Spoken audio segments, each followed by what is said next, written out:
सबको मेरी आवाज क्लियर है? एक सेकेंड।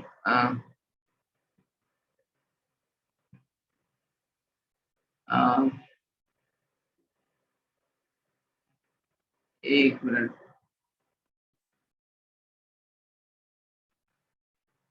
ठीक है, मेरी आवाज क्लियर है आप सभी को? ओके। परमेश्वर को धन्यवाद करते हैं। मैं विश्वास करता हूं कि हम लोग जो इन दिनों जिन बातों को सीख रहे हैं वो सच में बहुत महत्वपूर्ण है। और मैं सोचता हूं कि आप लोग प्रतिदिन की दिनचर्या में जरूर इस बात को जब जब जो है अभिलाषाएं आती होंगी पाप से संबंधित, तो आप सोचने का कोशिश जरूर कर पा रहे होंगे कि बाप रे, ये तो अभी प्रभु का दास है, तो फिर इधर नौकर बनने का फिर मौका दे रहा है शैतान, तो अभी इधर नहीं जाना है ना। तो हम परमेश्वर को धन्यवाद करते हैं और मैं विश्वास करता हूं, और अगर आप नहीं कर पा रहे तो जरूर प्रार्थना कीजिए, प्रभु से सहायता मांगिए। और ये आवश्यक है कि हम लोग प्रभु यीशु के दास बने, है ना। इससे यही हमारे जीवन की जो है आवश्यकता है, ताकि हम लोग प्रभु यीशु मसीह के साथ एक दिन स्वर्ग जाने के लिए तैयारी का समय है। और परमेश्वर अपने वचन से प्रतिदिन हम लोगों को सिखा रहे हैं। कल जब हम लोगों ने इस बात को सीखा कि प्रभु शब्द के बारे में सीखा हम लोगों ने, ठीक है ना। पवित्र शास्त्र बाइबल बताती है कि हर एक घुटना टिकेगा और हर एक जीव अंगीकार करेगी और कहेगी कि यीशु ही प्रभु है। तो प्रभु जो शब्द है, प्रभु शब्द का मतलब जो है, ये नाम नहीं है प्रभु, है ना, ये नाम नहीं है। प्रभु का मतलब है कि एक टाइटल है जिसका अर्थ है कि इसका कोई रिलेशनशिप है। और रिलेशनशिप क्या है, क्या संबंध, संबंध के बारे में है ये प्रभु शब्द। तो जब कोई इंसान, कोई व्यक्ति अगर विशेषकर अगर मसीह है और यीशु मसीह को जब वो अब प्रभु करके कहता है, तो इसका मतलब है वो अपना और प्रभु का रिलेशन बता रहा है। और रिलेशन क्या बता रहा है कि मैं दास हूं और यीशु मसीह जो है हमारा मास्टर है और वो हमारा स्वामी है, वही मेरा सर्वे सर्वा है, वही मेरा सब कुछ है। मेरे जीवन का कोई भी डिसीजन, मेरा कोई भी निर्णय अब मेरे हाथ में नहीं रहा। अब मेरे जीवन का हर एक चुनाव अब यीशु ही जो मेरा अब प्रभु है, वही मेरे जीवन का न्याय करते हैं, वही मेरे जीवन का निर्णय करते हैं। तो जब हम यीशु मसीह को प्रभु करके ग्रहण करते हैं, तो यह आवश्यक है कि प्रभु का मतलब है एक रिलेशन। और वो क्या, कैसा रिलेशन? एक स्वामी और दास का रिलेशन को ही हम कहते हैं कि अब प्रभु। सो हम लोग दास और यीशु मसीह हमारा लॉर्ड, हमारा प्रभु के समान वो जब रहते हैं, तो उसी को हम कहते हैं कि दास और स्वामी का संबंध के रूप में। सो इस बात को हम लोग कभी ना भूलें।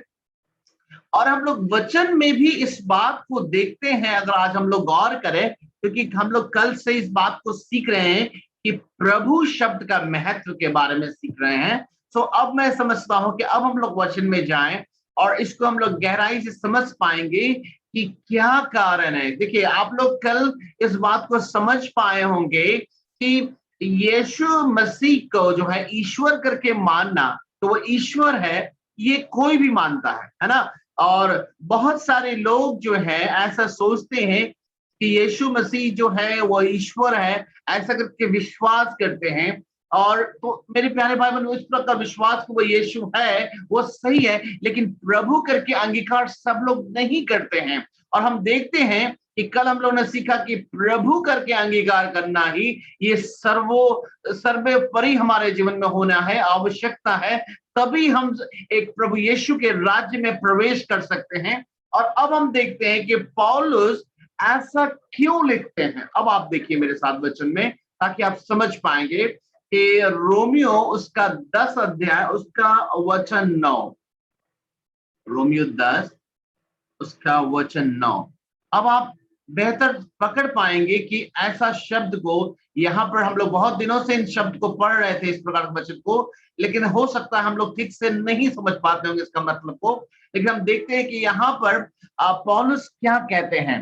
देखिए, लिखा है, यदि तू अपने मुंह से यीशु को प्रभु जानकर अंगीकार करे। आप समझ रहे हैं मेरी बात को? प्रभु जानकर, आप पता है हम में से बहुत बड़ी संख्या ऐसे मसीहों की है जो स्वार्थ के लिए यीशु मसीह को प्रभु जानकर नहीं, चंगा करने वाला जानकर अंगीकार किया था।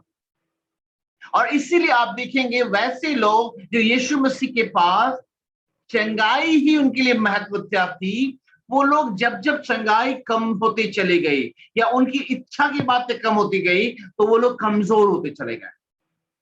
और पौलुस कहते हैं एक सच्चा उद्धार, एक सच्चा छुटकारा, एक सच्चा मुक्ति के लिए ये सबसे ज्यादा आवश्यक है कि यीशु मसीह को अपने मुंह से हम प्रभु करके, प्रभु जानकर अंगीकार करें और मन में विश्वास करें कि परमेश्वर ने उसे मरे हुओं में से जिंदा किया है तीसरे दिन। तो लिखा है तू निश्चय उद्धार पाएगा। हालेलुया, परमेश्वर की स्तुति हो। यहां पर इस बात को गौर से सुनिएगा, एक निश्चितता का उद्धार। हमें से कई लोग, देखिए पौलुस कहता है दौड़ में तो सभी दौड़ते हैं लेकिन इनाम एक ही ले जाता है, दौड़ो ऐसा कि जीतो। और हम देखते हैं कि पौलुस इस बात को स्पष्ट करते हैं कि यदि, प्रश्न है, शर्त है, यदि तू अपने मुंह से यीशु को प्रभु जानकर अंगीकार करे तो निश्चय रूप से हमारे जीवन में उद्धार और छुटकारा की बात को हम देखने जा रहे हैं, ऐसा परमेश्वर का वचन बताता है। हालांकि हम पतरस को भी देखते हैं, अगर आप मेरे साथ प्रेरितों के काम उसका 4:12 में उद्धार के विषय में पतरस भी स्पष्ट करता है इस बात को। यहां पर ऐसा लिखा है प्रेरितों के 4:12 में, और किसी दूसरे के द्वारा उद्धार नहीं, क्योंकि स्वर्ग के नीचे और मनुष्यों में कोई दूसरा नाम नहीं दिया गया जिसके द्वारा हम उद्धार प्राप्त कर सके। मेरे प्यारे भाई बहन, वहां देखते पौलुस इस बात को कह रहे हैं, उद्धार के लिए यीशु मसीह को प्रभु करके ग्रहण करने की आवश्यकता है। और पतरस भी इस बात को स्पष्ट करते हैं, क्यों? क्योंकि he is the king of universe, वो मास्टर ऑफ यूनिवर्स है। और अगर उसके किंगडम में, उसके राज्य में प्रवेश करना है और आप उस राजा को अपनी संपूर्ण हृदय नहीं देंगे, अधीनता नहीं देंगे, तो वो राजा आपको क्यों अपने राज्य में लेगा? उसके किंगडम में, उसके राज्य में प्रवेश करने के लिए यह आवश्यक है कि हम अपने जीवन में उसको स्वीकार करें कि yes Lord, you are my king, you are my God, आप मेरा सब कुछ। जब आप स्वीकार करते हैं तभी तो आपको वो निमंत्रण देगा कि ओके, आप मेरे किंगडम में, मेरे राज्य में आ जाओ। आप देखिए संसार में कहीं भी जहां पर राजा महाराजा हुआ करते थे, उस राजा को सामने अगर आप अपने आप को समर्पित नहीं करेंगे, उसको रेस्पेक्ट नहीं देंगे, उसको राजा का समझ स्वीकार नहीं करेंगे, तो क्या उसको, वो राजा आपको अपने राज्य में रहने देगा क्या? नहीं, कभी नहीं देगा। तो उसी प्रकार से ये आवश्यक है कि यीशु मसीह को आप और हम अगर प्रभु करके ग्रहण करते हैं तो निश्चय वचन परमेश्वर का बताता है कि हमारा उद्धार होगा। अब यहां पर एक बात जो बहुत महत्वपूर्ण है, मैं आपको बताना चाहता हूं कि क्या अंगीकार काफी है? यहां पर अंगीकार शब्द लिखा है ना, यीशु मसीह को अपने मुंह से अंगीकार करेगा और मन से विश्वास करेगा कि परमेश्वर ने उसे मरे हुओं में से जिलाया, तो निश्चय उद्धार पाएगा।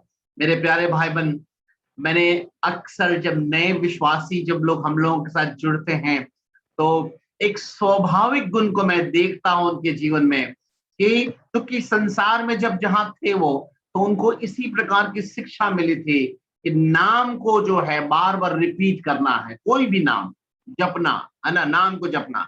तो जब वो मसीह में आते हैं तो वो सिद्धांत, चूंकि बाइबल स्टडी कंप्लीट नहीं है, तो वही सिद्धांत को जो है खाली वो नाम हटा देते हैं, जो पहला नाम था उस नाम यहाँ पे यीशु को रख देते हैं और उसी नाम को जपते हैं। मेरे प्यारे भाई बहन, मैं आपको बताना चाहता हूं कि यीशु मसीह के नाम का अंगीकार करने का मतलब क्या केवल यही है कि क्या हम अगर अंगीकार कर ले यीशु को प्रभु जानकर, तो क्या सचमुच हमारा उद्धार हो जाएगा क्या? मैं आपको एक और वचन बताना चाहता हूं, आप इसको देखिए कि उससे हम समझ सकते हैं कि क्या इसका मतलब है। अगर हम लोग मत्ती उसका 7वां अध्याय उसका 21 से लेकर 23 तक देखें, मत्ती उसका 7वां अध्याय, यहाँ पर बहुत इंपॉर्टेंट है कि बहुत ही बैलेंस होना हमारे जीवन में आवश्यक है कि हम किस प्रकार का जीवन जीते हैं। यहाँ पर देखिए क्या लिखा है। अभी हम लोग पौलुस का देखें कि यीशु मसीह को प्रभु करके अंगीकार करेगा, है ना, और मन से विश्वास करेगा कि परमेश्वर ने मरे हुए में से जिलाया है, तो निश्चय उद्धार पाएगा। और अब यहां पर देखते हैं कि यीशु मसीह क्या कह रहे हैं कि जो मुझसे हे प्रभु कहता है, उनमें से हर एक स्वर्ग के राज्य में प्रवेश ना करेगा, परंतु वही जो मेरे स्वर्गीय पिता की इच्छा पर चलता है। उस दिन बहुत से लोग मुझसे कहेंगे, हे प्रभु, देखिए प्रभु, हे प्रभु, क्या हमने तेरे नाम से भविष्यवाणी नहीं की, और तेरे नाम से दुष्ट आत्माओं को नहीं निकाला, और तेरे नाम से बहुत अचंभे काम नहीं किए?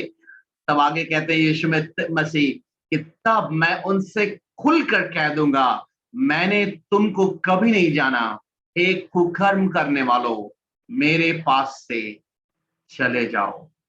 मेरे प्यारे भाई बहन, ये कितना आवश्यक है कि हम लोगों को हे प्रभु, हे प्रभु करने वाला ग्रुप में नहीं जाना है। और कल जिन बातों को आप सिखाए थे हमने आप लोगों को, उससे आप जांच सकते हैं अगर एक इंसान जो यीशु मसीह को अपना प्रभु करके ग्रहण करता है, और जैसा मैंने सिखाया कि जब हम पाप के दास थे तो यहाँ पर नौकर के समान प्रभु के पास आते थे, और जब हम यहाँ पे दास हैं तो वही अभिलाषा हमारे अंदर छिपी है कि नौकरी करने के लिए शैतान के पास जाने के लिए। लेकिन अगर हम ऐसा करते हैं तो मेरे प्यारे भाई बहन, हम फिर वो वाले ग्रुप में पहुंच जाएंगे जो हे प्रभु करता है। और इसके लिए यीशु मसीह ने क्या कहा कि जो मुझसे हे प्रभु करते हैं, उसमें से हर कोई परमेश्वर के राज्य में प्रवेश नहीं करेगा, है ना, लेकिन केवल वही जो पिता की इच्छा पर चलते हैं। यहाँ पर हम यहाँ तक देखते हैं यीशु मसीह ने बहुत बड़ी बात को बताया कि जो हे प्रभु करने वालों की क्वालिटी के बारे में अगर देखा जाए तो बड़ा ही भयंकर है, बहुत ही डरावना है आत्मिक जीवन के लिए। सोचिए तो क्यों मैं डरावना शब्द बोल रहा हूं, इसलिए कि आप सोच के देखिए थोड़ी देर मैं क्या कह रहा हूं कि आज ये जो बातें यहां पे लिखा हुआ है कि वो लोग कहते हैं कि मैंने तेरे नाम से भविष्यवाणी की, दुष्ट आत्मा को निकाला, और बहुत अचंभे काम किया। आप मुझे बताइए, आज की डेट में किसी भी चर्च में, किसी भी कलीसिया में, या फिर यूट्यूब में, या फिर कहीं भी मीटिंग की आप चर्चा सुने और वहां पता चले कि कोई परमेश्वर का दास आया है जो भविष्यवाणी करता है, जो बोलता हो जाता है, आपके जीवन में क्या बता देता है, बड़े बड़े अचंभे के काम करता है, वो जब आता है तो दुष्टात्मा यूं भागने लगती है लोगों के अंदर से छोड़ के। सच बताइए सोच के, क्या ये बात सुनकर हम लोग डरेंगे कि अट्रैक्शन होगा? हम लोग अट्रैक्ट होंगे, हम लोग को लगेगा कि अरे चलो चलो, बड़ा बढ़िया परमेश्वर का दास आया है, अरे जो बोलता है स्टेज से वैसे हो रहा है, और अचंभे काम हो रहे हैं, दुष्ट आत्मा भाग रहे हैं। आप ये बताइए ऐसे में, और साथ ही साथ यीशु मसीह को क्या बोलता होगा? प्रभु, हे प्रभु। आप सोच के देखिए थोड़ी देर, क्या ये बहुत ज्यादा भयंकर अवस्था नहीं है एक ऐसे विश्वासी के लिए जो स्वर्ग जाना चाहता है और भटकना नहीं चाहता है, और अगर वो सच में पवित्र आत्मा की अगुवाई में ना रहे तो क्या आसानी से शिकार नहीं बनेगा क्या शैतान का? क्यों? क्योंकि 99% लोग जो हैं, चाहे वो मसीह हो चाहे गैर मसीह हो, अचंभे के काम प्रभु यीशु के नाम से, सामर्थ के काम, बड़े बड़े काम, भविष्यवाणी, दुष्ट आत्मा पर निकलना, ये सब जब देखते हैं कैसा उत्साहित हो जाते हैं कि बाप रे, ऐसे ही थोड़े कर रहा है, इसके जीवन में है तभी तो हो रहा है, ऐसे थोड़े दुष्ट आत्मा निकल रहा। और देखिए, यीशु मसीह कहते हैं, यीशु मसीह ने नाम नहीं बताया, लेकिन यीशु मसीह ने ये जरूर कह दिया कि ऐसे कई ऐसे लोग होंगे जो ये भविष्यवाणी मेरे नाम से किए होंगे, मुझको हे प्रभु बोले होंगे, और दुष्ट आत्मा को निकाले होंगे, अन्य भाषा बोले होंगे, और पता नहीं क्या क्या अचंभे काम किए होंगे। और यीशु मसीह कहते हैं, मैं उनसे कह दूंगा, खुलकर कह दूंगा, बिना छिपाए हुए, मैं तुमको कभी नहीं जाना। कभी नहीं जाना का मतलब तुम कब आए, कब से सेवा किए, कब तक करते, मैं तुमको तो जानता नहीं। इनफैक्ट यीशु मसीह कहना चाहते हैं कि उस समय न्याय के सिंहासन के समय हे प्रभु करके बड़े बड़े चिन्हों और चमत्कारों को दिखाने वाले ऐसे बहुत सारे लोगों को मैं खुलकर कहूंगा, हु आर यू, कौन हो तुम लोग?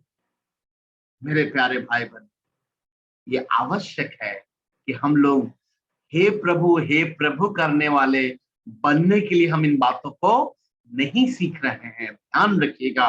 क्योंकि वो हे प्रभु करने वाले कौन लोग हैं? ये वो लोग हैं जो होठों से तो प्रभु का आदर करते हैं, लेकिन उनका मन जो है जीवित परमेश्वर से बहुत दूर है। मेरे प्यारे भाई बहन, मैं आपको एक और बात बताना चाहते हैं। अब यहाँ पर देखिए, आप मेरे साथ जो है लूका उसका 6 अध्याय उसका 46 वचन देखिए। यहाँ पर और भी अद्भुत बात को हम लोग देखते हैं। यहाँ पर देखिए कितनी, यहाँ पर और भी स्पष्ट यीशु मसीह ने कर दिया है। अब देखिए, अब हम लोग सोच के देखिए, यीशु मसीह हम लोगों से हर किसी से अलग अलग ये बात पूछ रहे हैं। देखिए क्या लिखा है, जब तुम मेरा कहना नहीं मानते तो क्यों मुझे हे प्रभु कहते हो? मेरे प्यारे भाई बहन, आप सोच के देखिए, यीशु मसीह को दुख लगता है कि ये लोग व्यर्थ मेरी उपासना करते हैं। ये हे प्रभु तो कहते हैं, लेकिन मेरी एक बात ये लोग नहीं मानते हैं। और यीशु मसीह कह रहे हैं कि तुम लोग मुझे हे प्रभु क्यों कहते हो? यानी आप सोच के देखिए, कोई भी राजा को, कोई भी जो राजा होता है, उस राज्य की प्रजा जब उसको राजा बोलती है तो राजा को बुरा नहीं लगता कभी, राजा को तो अच्छा लगता है। लेकिन यहाँ पे देखते हैं कि ये राजा को बुरा क्यों लग रहा है? बुरा इसलिए लग रहा है कि राजा बोल तो रहे हैं, लेकिन राजा की इच्छा के अनुसार नहीं चल रहे, अपनी इच्छा को पूरा कर रहे हैं, और इसलिए राजा को दुख होता है। ये ऐसा मालूम पड़ता है जैसे ये लोग व्यर्थ मेरी उपासना कर रहे हैं। मेरे प्यारे भाई बहन, हम देखते हैं कि उसी के आगे अगर आप बढ़ चले, हम लोग 47 से अगर आगे हम लोग पढ़े इसी वचन को, तो हम लोग इसको और अच्छे से समझ पाएंगे। वहां पर क्या लिखा है, यीशु मसीह ने उसके आगे क्या बात को शिक्षा दी, अब हम लोग देखें वहां पर क्या लिखा है। यहाँ पर ऐसा लिखा है कि जो कोई मेरे पास आता है और मेरी बातें सुनकर उन्हें मानता है, मैं तुम्हें बताता हूं वह किसके समान है। वो कहते हैं वह उस मनुष्य के समान है जो आज्ञा को मानता है। उसके लिए यीशु मसीह कह रहे हैं, जिसने घर बनाते समय भूमि गहरी खोदी और चट्टान पर नींव डाली, और जब बाढ़ें आई तो धारा उस घर पर लगी, परंतु उसे हिला ना सकी, क्योंकि वो पक्का बना था। परंतु जो सुनकर नहीं मानता वह उस मनुष्य के समान है जिसने मिट्टी पर बिना नींव का घर बनाया, जब उस पर धारा लगी तो वह तुरंत गिर पड़ा और गिरकर सत्यानाश हो गया। मेरे प्यारे भाई बहन, यीशु मसीह ने इस लूका 6 अध्याय में स्पष्ट कर दिया कि कौन वाला ग्रुप है जो हे प्रभु करके हमेशा तक नरक चला जाएगा, और कौन वाला ग्रुप है जो हे प्रभु कहते हुए जय जयकार करते हुए स्वर्ग में प्रवेश करेगा। और दोनों में अंतर गौर से देखिए, ज्यादा का अंतर नहीं दिखता है बाहर से। क्यों? अगर आप देखिए दोनों के घर को देखिए तो दोनों ही घर बनाया है ना, बाहर से दोनों का घर दिखता है, दोनों ही अच्छा दिखता है, लेकिन कब तक? सिर्फ तब तक जब तक तूफान नहीं आया है। यीशु मसीह ने बोला जब तक तूफान नहीं आया है, जब तक धाराएं नहीं उठी है, तब तक दोनों ही घर अच्छा से दिख रहा है। लेकिन जिस दिन, जिस पल वो तूफान और वो धाराएं उठती है, उस समय जो बालू पर घर बनाया उसका घर का सत्यानाश हो जाएगा। लेकिन जिसने चट्टान पर घर बनाया है, वास्तव में उस इंसान को, उस मसीही को वास्तव में उसी दिन पता चलेगा कि मैं कितना अच्छा कार्य किया। गौर से सुनिएगा, यहां पर यीशु मसीह ने ऐसा नहीं कहा कि जो आज्ञा मानते हैं उसके जीवन में तूफान नहीं आएगा, ऐसा नहीं कहा है।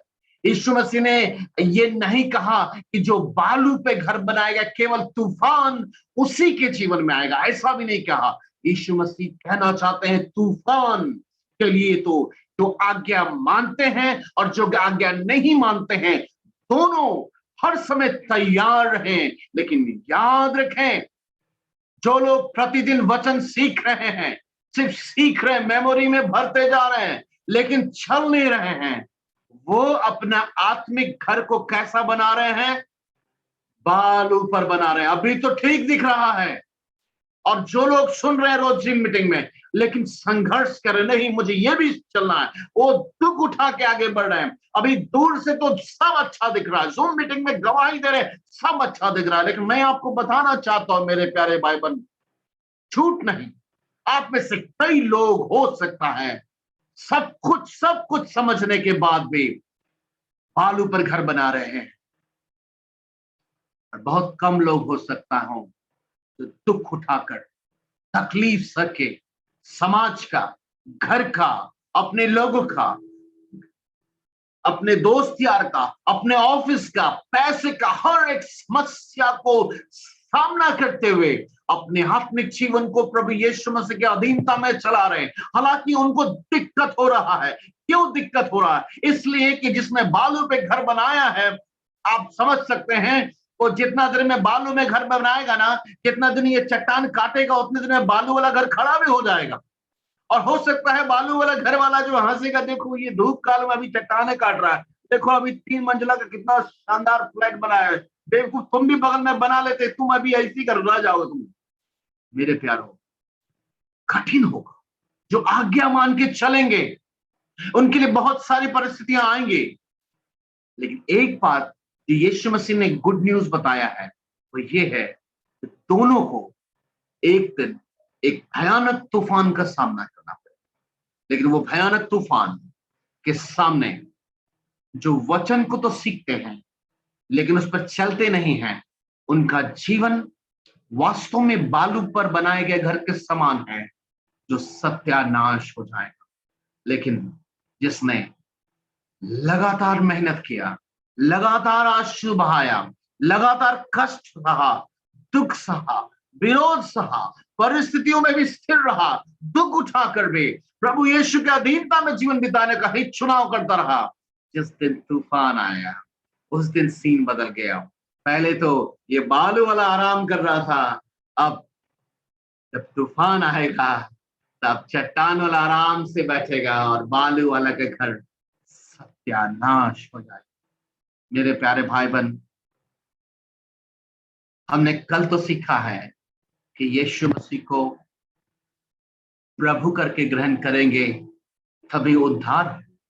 हमने आज रोमियो 10:9 से सीख भी लिया, लिखित भी सीख लिया कि पौलुस भी यही बात को कहते हैं कि यदि हम अपने मुंह से यीशु मसीह को प्रभु जानकर अंगीकार करें और मन से विश्वास करें कि परमेश्वर ने से मरे हुए में से जिला दिया है, तो निश्चय उद्धार पाएगा। पत्रस कहता है स्वर्ग और पृथ्वी के बीच में कोई दूसरा नाम नहीं दिया गया, सिर्फ यीशु नाम है जो मनुष्य जाति को उनके पापों से, उनके अधर्म से, उनके बीमारी से, उनके जीवन की हर प्रकार की समस्या से छुटकारा दे सकता है। क्योंकि केवल यीशु मसीह ने ही पवित्र लहू सारी मनुष्य जाति के लिए एक ही बार में हमेशा के लिए बहाकर कीमत को अदा कर दिया, ताकि हम और आप उस पर विश्वास करने के कारण हमेशा के लिए हर प्रकार के अपराध से, अधर्म से, श्राप से आजाद हो जाएं और यीशु को प्रभु मानते हुए उसके जीवन के अनुसार, उसकी इच्छा के अनुसार आज्ञाकारी जीवन बनाते हुए अपने जीवन को चट्टान के ऊपर घर बनाते हुए तकलीफ सहते हुए बनाते जाए, ताकि अगर पृथ्वी पे रहते हुए तूफान आए तो भी आप स्थिर रहे, और जिस दिन यीशु मसीह आए उस दिन उसके साथ आप हमेशा हमेशा के लिए बादलों पर जा सके। मेरे प्यारे भाई बहन, मैं आप सभी को आज की शाम उत्साहित करना चाहता हूं। हमारे जीवन से बड़े बड़े अचंभे के काम ना हो, चलेगा। भविष्यवाणी करना आता है कि नहीं आता है, नहीं होता है, कोई बात नहीं है। हम बहुत लोग सोचते कि हमको उतना अच्छा प्रचार करना नहीं आता, हमको उतना अच्छा गाना गाना नहीं आता है प्रभु। नहीं, सब मत करना मेरे प्यारे भाई, गौर से सुनो। आपको अच्छा प्रचार करना नहीं आता है, चलेगा। आपके बहुत अच्छा काउंसलिंग करना नहीं आता है, चलेगा। आपको संगीत और आराधना नहीं आता है, चलेगा। आपको बाइबल स्टडी भी बहुत अच्छे से नहीं कर सकते, लेकिन जो भी करते हैं उस पर सीख रहे हैं और उस पर ईमानदारी से चलना चाहते हैं। याद रखिए, यही आज्ञाकारिता ही प्रभु यीशु को सबसे ज्यादा पसंद है।